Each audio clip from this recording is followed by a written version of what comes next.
convidar a você que possa abrir a sua Bíblia no texto que se encontra no Evangelho segundo Mateus, no capítulo de número 6, e no versículo de número 6. Mas, ao orar, entra no seu quarto e fecha a porta, e ore ao seu Pai, que está em secreto, e o seu Pai, que vê em secreto, lhe dará a recompensa. Entra no seu quarto e fecha a porta, ore ao seu Pai, que está em secreto, e o seu Pai, que vê em secreto, lhe dará a recompensa. Amado e querido Deus, abençoa-nos nesta manhã de domingo e fala aos nossos entendimentos, aos nossos corações, e desperta-nos para este privilégio que é orarmos. Dá-nos, Senhor, esta verdadeira comunhão. No nome de Jesus Cristo. Amém e amém, Senhor. A igreja de nossos dias está muito preocupada em encontrar melhores estratégias, melhores métodos, para assim melhor se desenvolver. Nada contra um bom planejamento, nada contra uma boa organização, nada contra termos estratégias, nada contra termos métodos, mas o que Deus está procurando não são melhores estratégias, não são melhores planos, não são estas coisas. O que Deus está procurando são melhores pessoas. Melhores pessoas fazem a diferença. E melhores pessoas são pessoas transformadas, são pessoas redimidas, são pessoas restauradas, são pessoas de oração.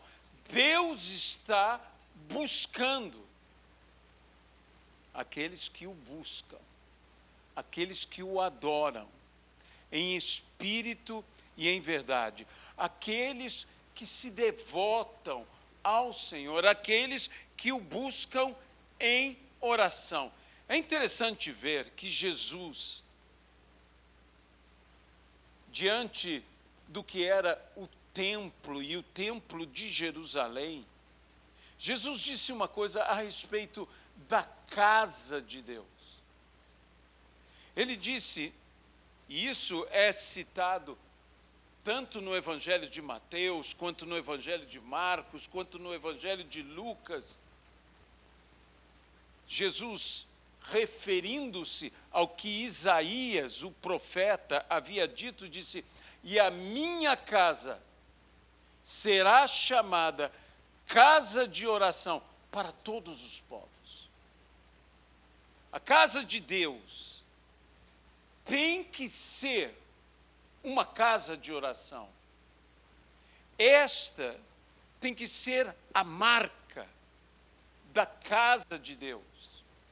Nós nos reunimos, e nós nos reunimos para adorar ao Senhor, nós nos reunimos para aprender do Senhor, nós nos reunimos para ter comunhão uns com os outros, mas a casa do Senhor deve ser conhecida. Esta deve ser a identidade da casa do Senhor. Casa de oração. Casa de oração. Essa deveria ser a nossa identidade, de todos nós, como ministério.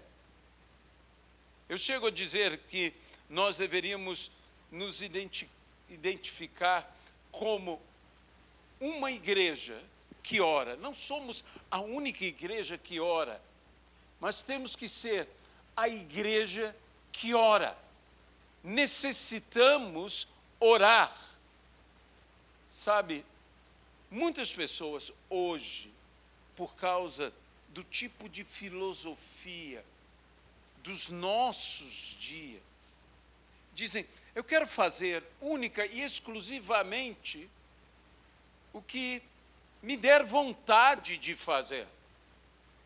E então nós somos muito pela espontaneidade, dizendo, eu orarei espontaneamente. E o grande problema, quando nós colocamos a ênfase demasiada em cima da espontaneidade, nada contra sermos espontâneos, mas você sabe que nem sempre podemos ser espontâneos. Às vezes a espontaneidade pode nos causar até certas dificuldades, certos problemas. Há de se ter um certo recato, há de se ter um certo respeito, e não fazer tudo que me vem à cabeça. Mas o grande problema da espontaneidade, orarei quando sentir que tenho que orar, lerei a palavra quando sentir que tenho que ler, e não ter uma disciplina de vida. A vida requer disciplina. Nós precisamos nos disciplinar. O grande problema, quando nós não nos disciplinamos em orar, em ler a palavra, é que a tendência, primeira, é que não oremos e nem leiamos a palavra. E o maior perigo ainda é que nós não estaremos preocupados em fazer a vontade de Deus, mas estaremos cuidando em fazer exclusivamente a nossa vontade. E nós precisamos buscar fazer a vontade de Deus e viver, digamos, a vontade de Deus. E da vontade de Deus, que a Bíblia diz que é boa, que é agradável, que é perfeita, diz que para nós experimentarmos esta vontade, precisamos apresentar os nossos corpos como sacrifício vivo, santo e agradável a Deus. E um sacrifício carece de um lugar do sacrifício. E o lugar do sacrifício é o altar. E no altar, saiba do seguinte, a carne morre. No altar a carne morre. E no altar a carne é consumida. E os antigos já chamavam este lugar de oração, do aposento, o aposento chamado aposento secreto, o lugar de encontro, semelhante à tenda do encontro que havia no Velho Testamento, quando Moisés ia consultar ao Senhor. E ali, na tenda do encontro, Moisés ouvia da parte de Deus. ouvir da parte de Deus. Oração não é algo que eu faça ou que nós façamos apenas para falar a Deus. É muito importante falar a Deus. E é maravilhoso ter a consciência de que nós não apenas falamos, mas muito melhor é que Ele nos escuta. Mas oração é um diálogo, no qual eu também preciso ouvir. Eu não posso transformar essa comunhão extraordinária num monólogo apenas da minha parte, em que eu estarei ali, por vezes, trazendo só algumas reclamações ao Senhor, outras vezes, num desespero diante de Deus. Até eu digo a você que nós precisamos ter um certo grau do que eu chamaria de um desespero santo. Desculpe a comparação um pouco esquisita, mas de um desespero santo, de um desespero de uma pessoa que é consciente do que Jesus disse, que sem Ele nós nada podemos fazer. Então eu o busco, a Bíblia diz que eu o busco como a corça busca pelas águas. E busca o quê? De uma forma cheia de sede. Eu busco como quem luta para sobreviver, luta pela própria vida. Se eu não encontrar a água, eu morrerei. Eu preciso beber desta fonte. E aonde é a fonte? É na oração. Mas eu vou dizer a você, oração é muito mais do que uma conversa. Uma conversa é um diálogo. Mas oração é muito mais do que uma conversa. Oração é o canal pelo qual o poder de Deus chega a nós e se manifesta nesta terra. Isto é oração. E uma igreja que não ora é uma igreja fadada a enfraquecer-se e mesmo a morrer. É como aquele que não mantém o fogo aceso, mas vive das brasas antigas, que vão aos poucos se apagando, até que não haja mais fogo nenhum. Então, a oração e a oração diária. E você dirá, mas pastor, como eu ouço isso? O ambiente, os céus, a resistência, tudo isso existe. Não pensemos que não haja uma luta, que não haja um confronto espiritual, como a Bíblia mesmo diz que a nossa luta não é contra sangue, nem contra carne, mas contra principados e potestades, contra poderes dominadores desse mundo tenebroso, contra forças espirituais do mal nas regiões celestes.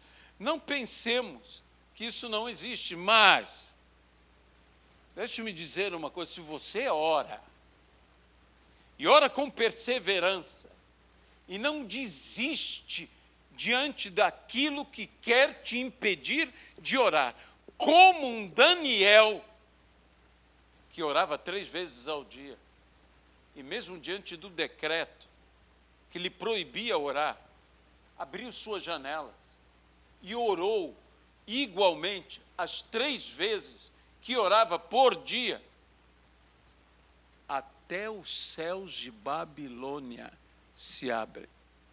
E você sabe que Babilônia, nas Sagradas Escrituras, representa até o poder das trevas neste mundo.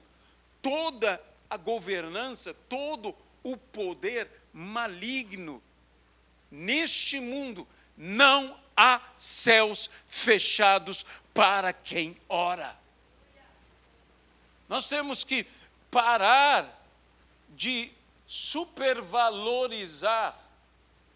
Eu volto a dizer, não é que não haja um confronto, não é que não haja uma luta, não é que não haja uma verdadeira batalha espiritual quando nós oramos. Até o livro de Daniel nos fala sobre o jejum de Daniel de 21 dias e que houve guerra, que houve batalha, que o príncipe da Pérsia veio e que não era um homem, era uma entidade, mas Miguel, o arcanjo, também veio. Houve luta, houve batalha e houve vitória. A vitória é certa. Se nós queremos resposta, se nós queremos recompensa, essa palavra recompensa é tão interessante porque ela também é traduzida, ela também é citada como resposta. E não é qualquer resposta, é a resposta de um pai. Quando você ora, Deus não te ouve apenas como Deus.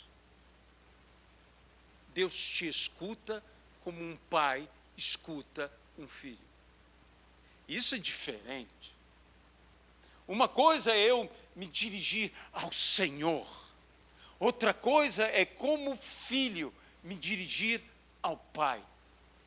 A Bíblia diz, se vós que sois maus, sabeis dar boas coisas aos seus filhos, quando estes vos pedem, quanto mais o vosso Pai Celeste não vos dará boas coisas, ou em outro texto, vos dará do Espírito Santo, se o pedirdes. Se pedirdes.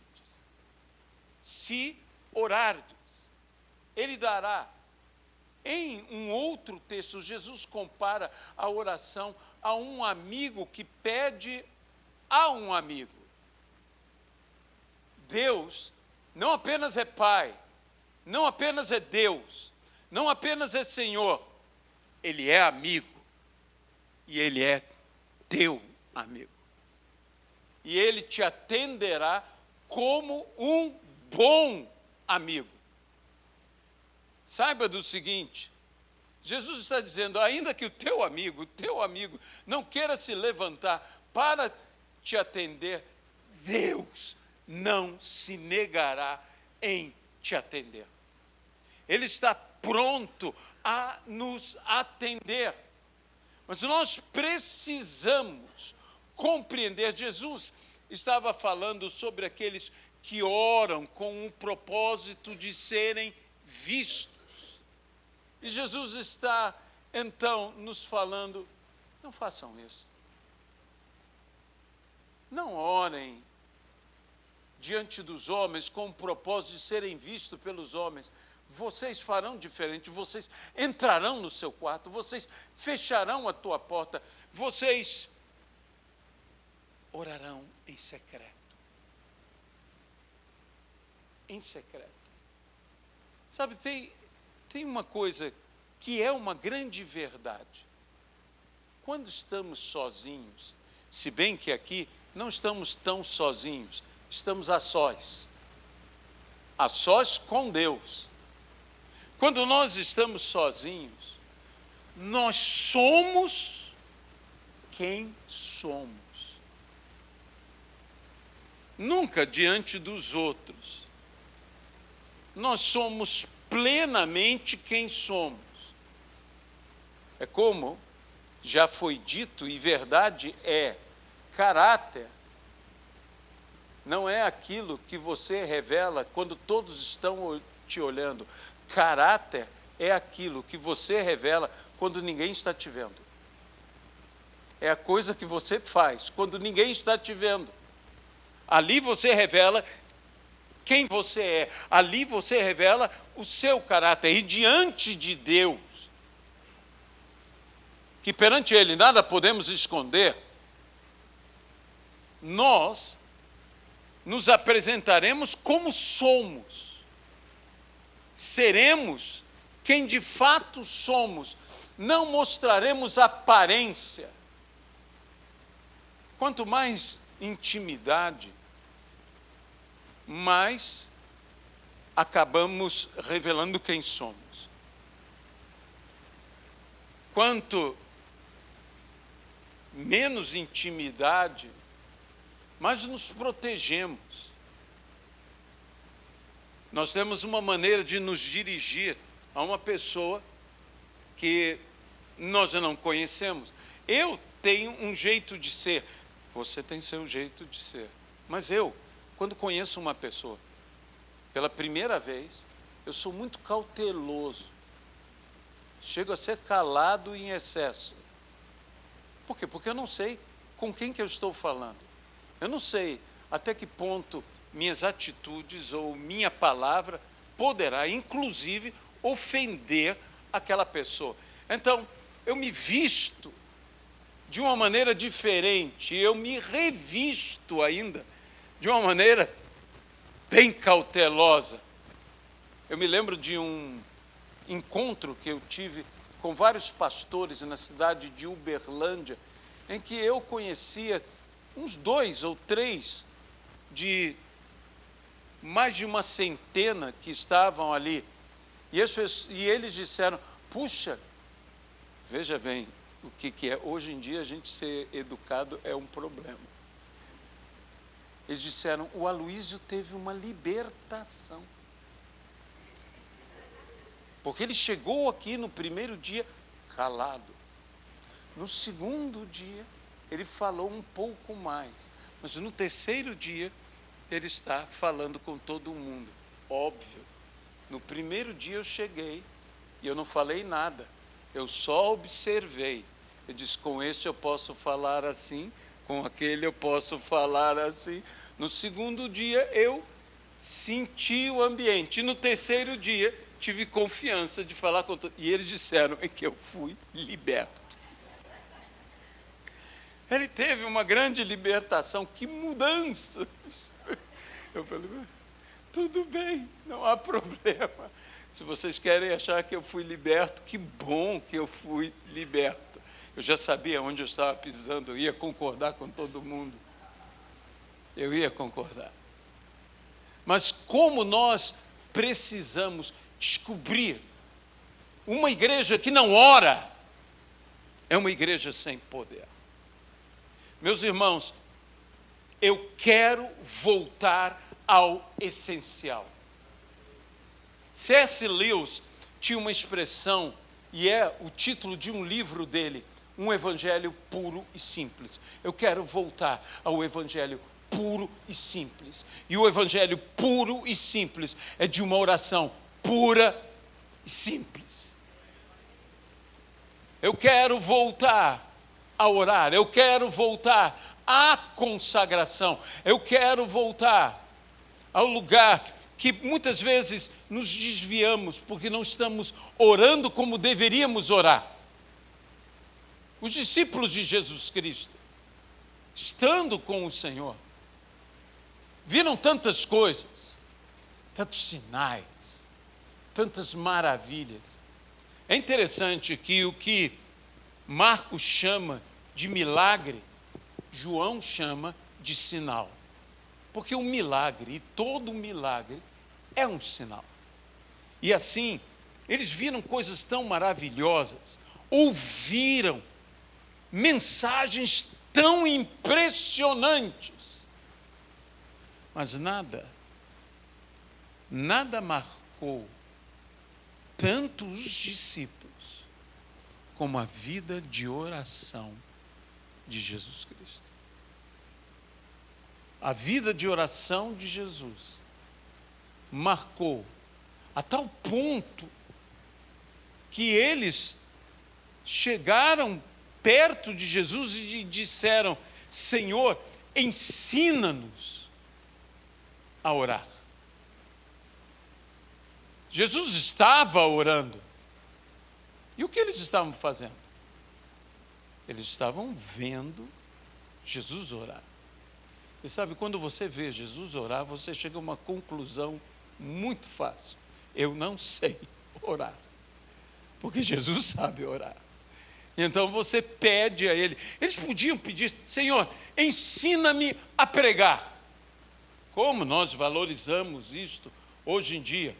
Ensina-me a pregar. Ou ensina-me a administrar. Ou ensina-me a liderar. Veja que hoje a igreja está preocupada com estas coisas. A igreja está preocupada com: ensina-me a liderar. Ensina-me a atrair as pessoas. Ensina-me a falar, a pregar, a ser carismático. Eles aprenderam algo essencial. Eles disseram: Senhor, ensina-nos a orar. Você pode ser o maior pregador da terra, mas se você não ora, você é oco. Você não tem conteúdo. Nós precisamos compreender que os grandes avivamentos que houve na igreja não nasceram dos púlpitos, nasceram do aposento secreto. Nasceram daquele lugar onde ninguém mais te vê, onde só Deus te vê, onde só Deus te escuta, onde só Deus está presente com você, mais ninguém. É necessário que tenhamos esta intimidade, essa proximidade, esta comunhão com Ele. O quanto valorizamos a comunhão com Ele, o quanto desejamos estar a sós com Ele. E estar a sós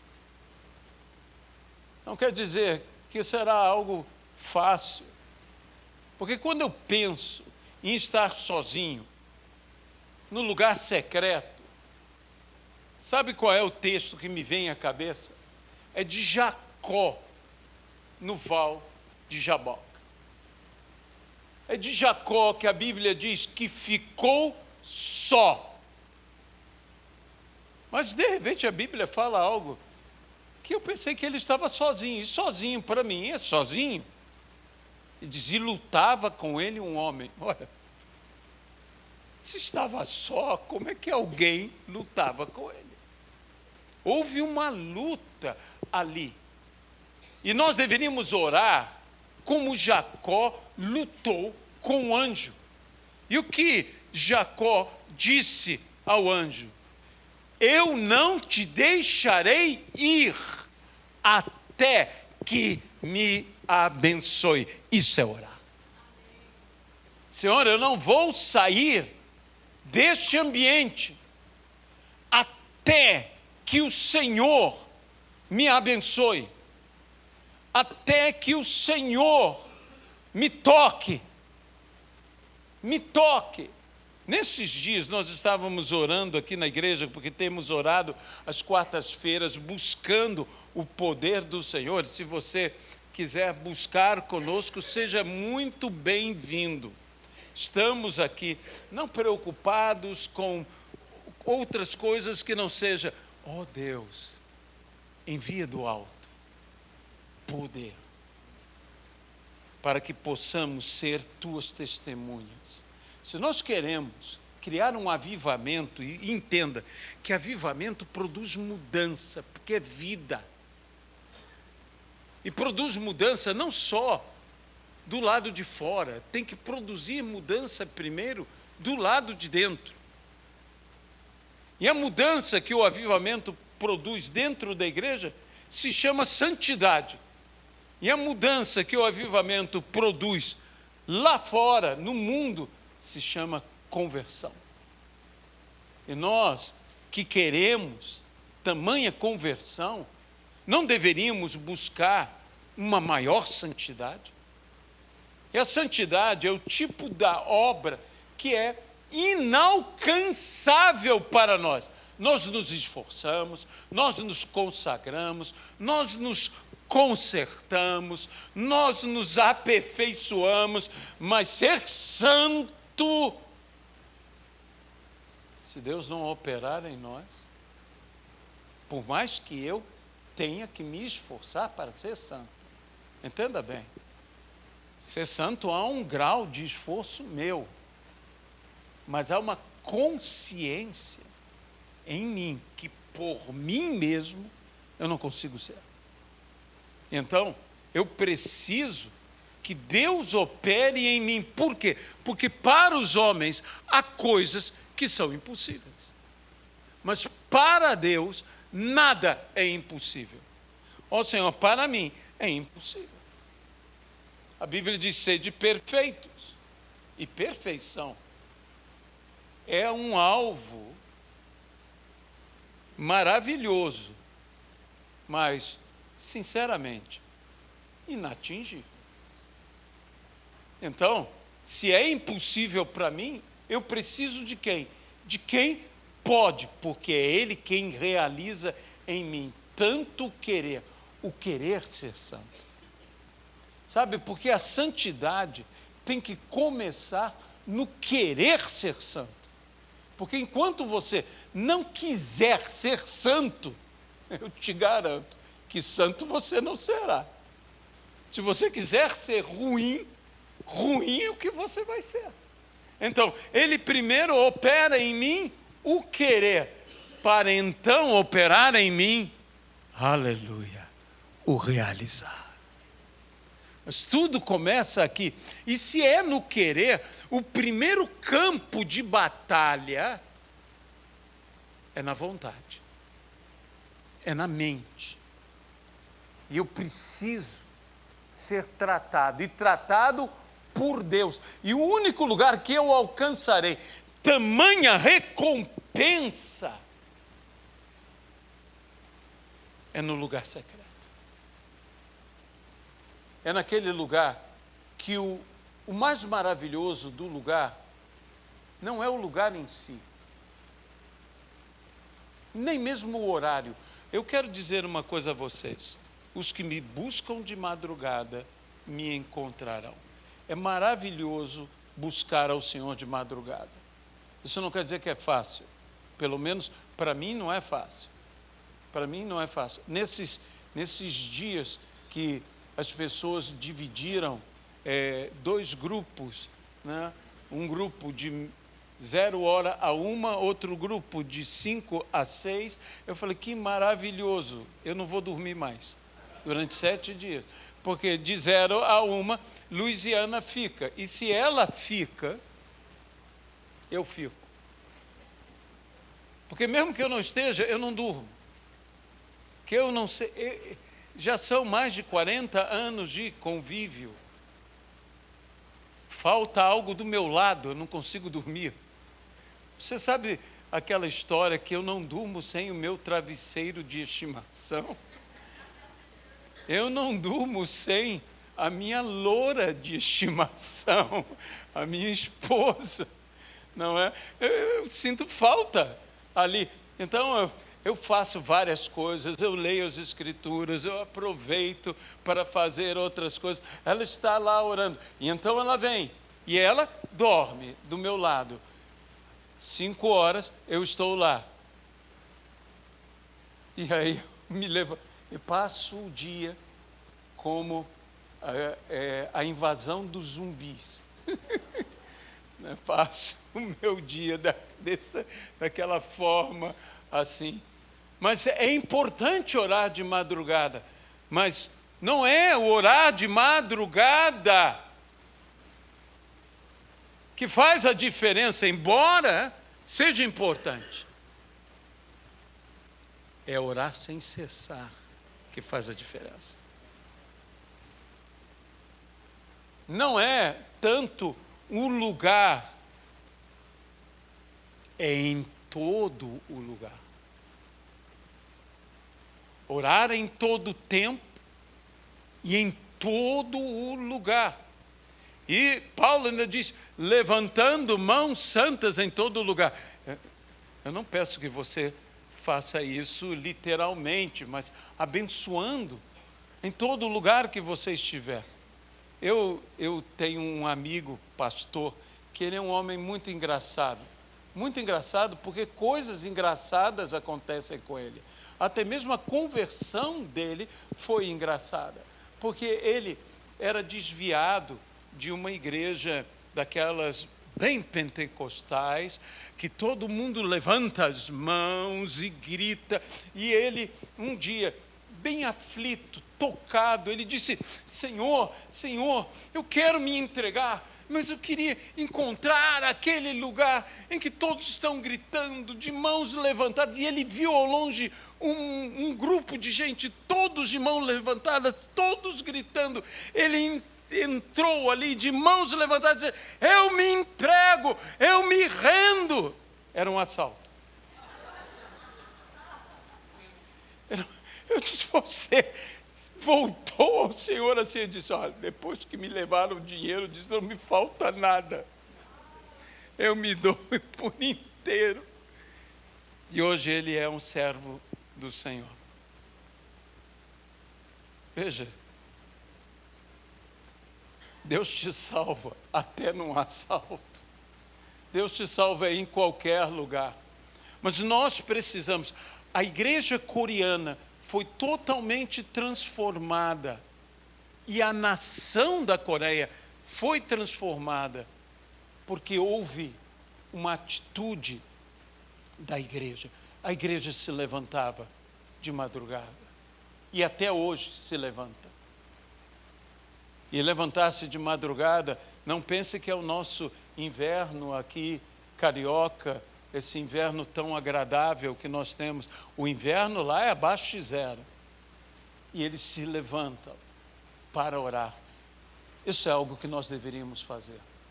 Isso é algo que toda a nossa igreja deveria fazer. Deveríamos nos levantar. Se Deus te acordar, eu estou orando para que Deus te acorde. Ah, pastor, estou com insônia. Não, isso é minha oração. Culpe a mim. Né? Eu estou orando para que Deus te acorde. E se Deus te acordar, ore. E depois, durma, por favor. Né? Depois durma. Mas ore. Aproveite um momento e ore. Vá ao secreto. Há uma recompensa prometida para todo aquele que vai ao secreto. Temos que voltar ao altar secreto, ao altar da oração, ao altar do sacrifício, que produz o quê? A vontade de Deus, a boa, a agradável e perfeita vontade de Deus. Nós não teremos um verdadeiro avivamento sem uma verdadeira vida de oração. Nós precisamos voltar a orar. Nós precisamos voltar a tornar a casa de Deus, com todo respeito a qualquer ministério, não uma casa de entretenimento, mas uma casa de oração. Casa de oração é a casa do Senhor. Nós temos que voltar a trazer o ambiente, que é o ambiente do Senhor. Saiba do seguinte: neste encontro da oração, eu busco ao Senhor,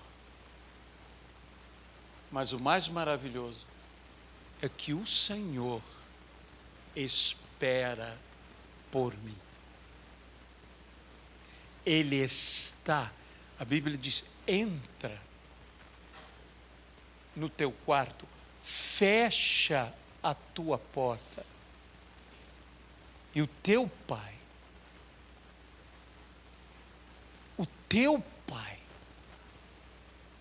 que te ouve, o teu Pai que te vê em secreto, Ele já está ali. Ele me espera. Cada vez que eu vou orar, eu não estou invocando a presença de Deus. Eu estou finalmente me encontrando com a presença de Deus, que me espera. Há um Pai que está esperando por mim e por você. Há um amigo que está esperando por mim e por você. Há uma presença real de Deus. Ele nos espera. Ele nos espera. A ideia que nós temos normalmente em orar é que nós estamos invocando, estamos trazendo, eu compreendo essa nossa ideia, este nosso conceito, este nosso entendimento, mas biblicamente Ele já está me esperando.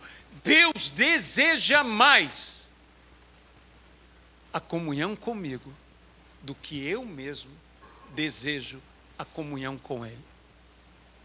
Eu preciso, se nós queremos transformar, se nós queremos um verdadeiro, um genuíno avivamento para as nossas vidas, para esta igreja e para a nossa nação, nós precisamos voltar ao altar secreto. Nós precisamos, separe um momento do seu dia. E se há condições, escolha um lugar. Escolha um lugar. Se você tem condições de entrar no teu quarto, literalmente entre no teu quarto e fechar a tua porta, faça isso. Ah, pastor, isso é religiosidade. Não, isso é disciplina. Faça isso. Se você tem condições, porque nem todo mundo tem condições. Se você não tem um problema no joelho e pode se ajoelhar, ajoelhe. Se não pode se ajoelhar, fique de pé. Não tem problema nenhum. Mas ore. Ore. Ore ao Senhor. Busque ao Senhor. Tenha um tempo. Sabe, o mais importante de Daniel não é apenas que ele orava 3 vezes ao dia, é que ele separava tempo para orar. Ele valorizava o tempo dele com Deus.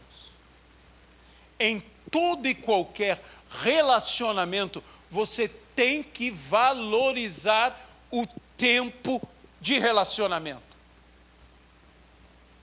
Filhos têm que valorizar tempo de relacionamento com os pais. Pais têm que valorizar tempo de relacionamento com os filhos. Cônjuges têm que valorizar tempo de relacionamento um com o outro. Nós precisamos, amigos se relacionam e tem que valorizar tempo de relacionamento. E com Deus é igual. Nós precisamos valorizar tempo de relacionamento com Deus. E tempo de relacionamento com Deus é oração. É oração. Nós precisamos reedificar o altar caído. Levantar de novo o altar secreto. Gastar tempo com o Senhor. Adorá-lo. Louvá-lo. Glorificá-lo. Adorá-lo da maneira que eu posso, que eu consigo adorar. Deus vai aceitar a tua adoração. Deus não aceita a adoração apenas de quem canta bem. Se fosse isso, Ele deixava só os anjos cantando. E olha que eu não sei se todo anjo canta bem. Eu não sei.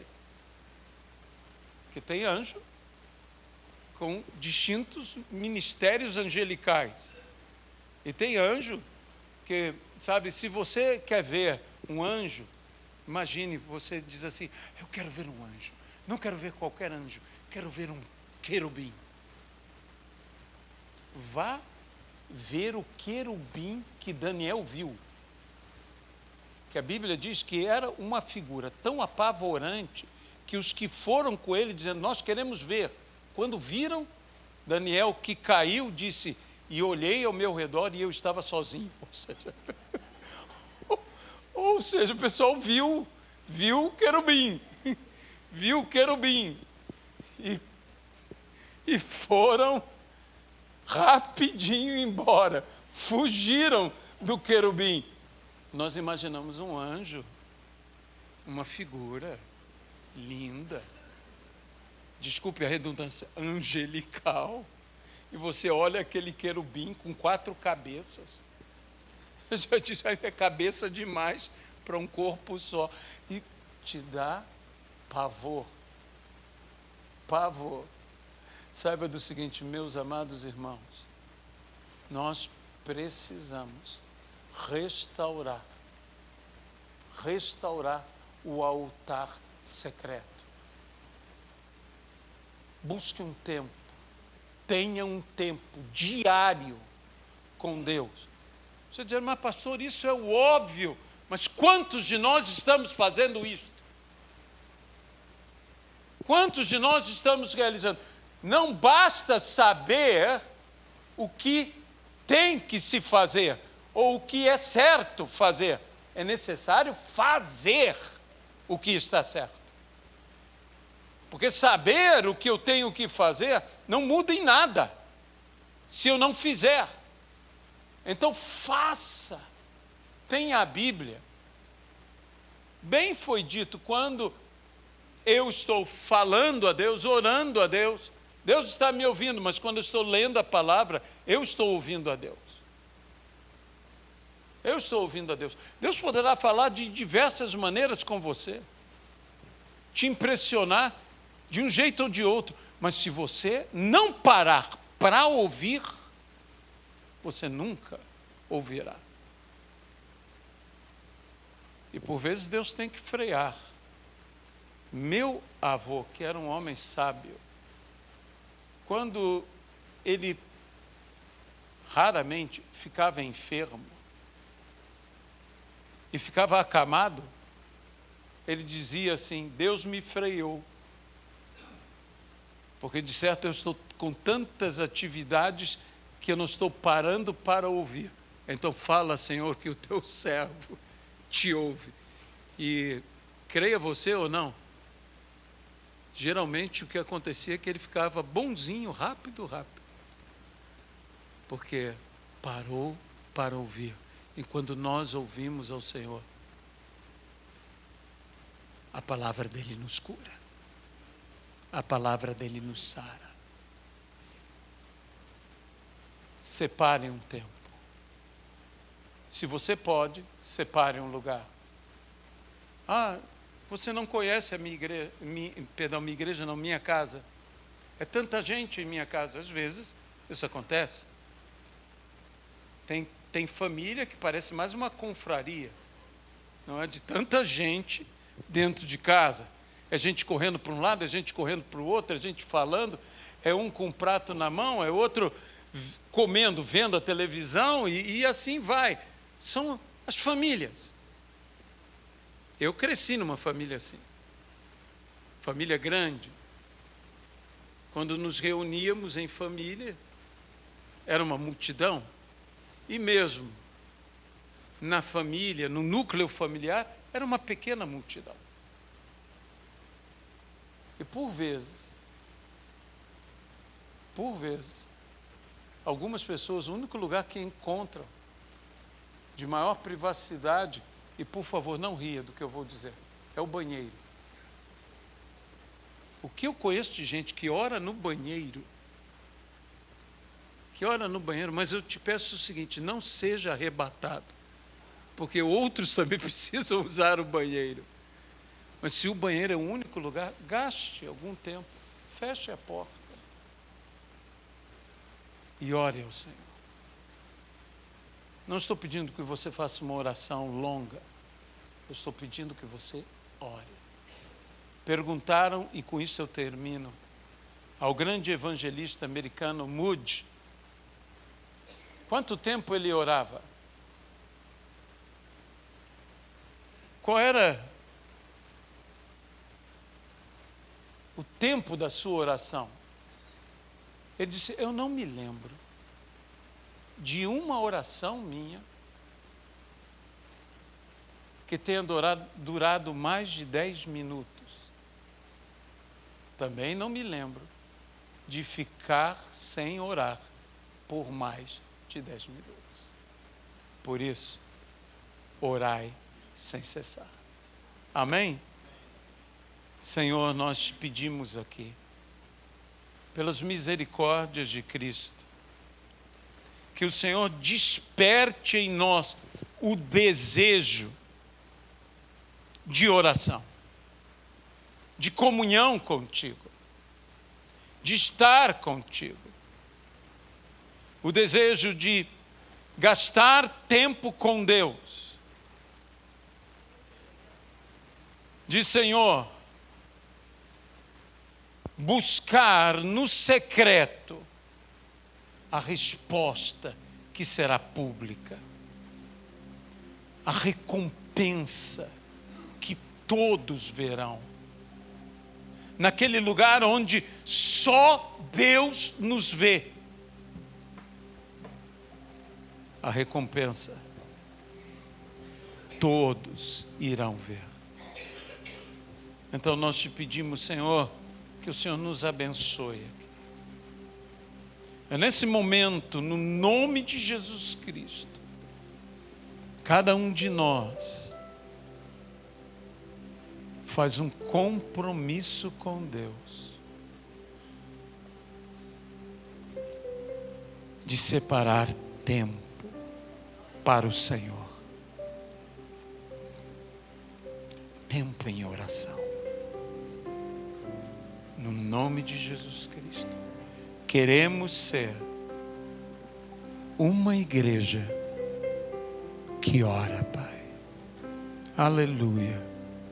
No nome de Jesus. A Bíblia